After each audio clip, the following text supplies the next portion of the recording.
আসলে আমি সবার সাথে সমানভাবে চলার চেষ্টা করি।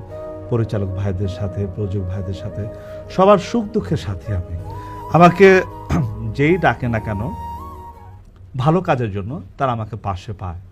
আর অন্যায়ের বিরুদ্ধে আমি সবসময় প্রতিবাদ করি। এই কথা ক কথা ক কথা ক তোর বাপের লোক কথা ক তোর খবর আছে তোর খবর আছে হ্যালো এটা আগুন মানে ফেলে দাও এই শোরের বাচ্চা এই বাস্টার্ড কুত্তার বাচ্চা টেলিফোন রাখ সে যেই হোক না কেন অন্যায় যদি কেউ করে সেটা আমি প্রতিবাদ করবই। আর যদি ভালো কেউ কোনো কাজ করে তার সাথে আমি থাকি। এখন তার বিধবা বউ তার বাচ্চাদের বাপ শাস্তে আবার ভাড়া করছে। আমি বাচ্চা ভাবে অ্যাক্টিং করতেছি। আমি আর বড় অভিনেতা মানে আর এই কথাই আমি তোমারে কইতে এসেছি। আর সবার সাথে আমি আসলে ফিল্মটাকে আমি একটা পরিবার মনে করি।